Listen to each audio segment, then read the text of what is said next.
Kung hindi ka team spaghetti, malamang team carbonara ka. Or pwede rin naman na basta pasta ang pag-uusapan, parehas mo itong gusto.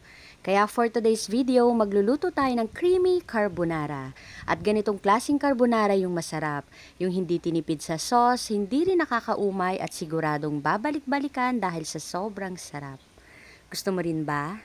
Tara, luto tayo. Sa recipe na ito ay una ko nang lulutuin dito yung pasta. Bali, nagpakulo lang ako ng tubig at nilagyan ko to ng konting asin at mantika.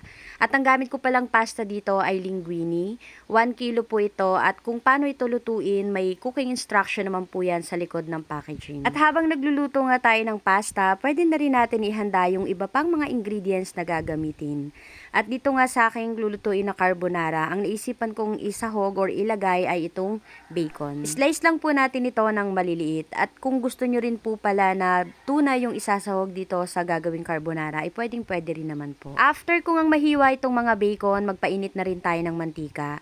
At once na mainit na nga yung mantika, una na nating lulutuin dito yung bacon. Pwede nyo na medyo i-toasted yan, pero dito sa gagawin ko nga ay hindi ko to ito-toasted kasi mas gusto ko talaga sa bacon yung saktong-sakto lang yung pagkakaluto. Pag nag-change na ng color yan, medyo nag-light brown na, okay na po yan. Ahunin na natin dito sa kawali. Tanggalin lang natin yung mga excess na oil kasi yan naman yung gagamitin natin para panggisa sa bawang at sibuyas. Isang buong bawang yan at 2 puting sibuyas yung gagamitin ko dito. At gumamit nga pala ako dito ng food processor para masigurado na napino talaga itong mga bawang at sibuyas na igigisa natin. At once na nag-aroma na yung ating ginigisa, maglagay na tayo dito ng 2 lata ng cream of mushroom at 2 pack ng all-purpose cream. Sa pampalasa naman, naglagay lang ako dito ng paminta, seasoning, pero yan po ay optional lang, at brown sugar. Haluin natin ito hanggang sa kumulo at pagka kumulo na nga, ilalagay na natin dito yung 3/4 ng bacon na naprito natin kanina.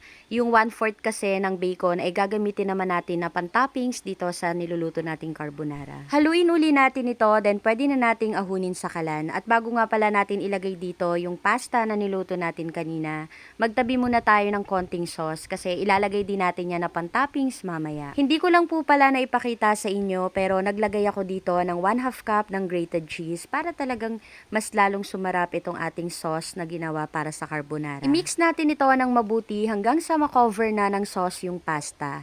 At bago nga ito i-serve, lagyan pa natin ng sauce na tinira natin kanina at bacon. Yung pasta na niluto ko po kanina ay 1 kilo. Kaya lang hindi ko lahat na iluto or hindi ko lahat nalagyan ng sauce.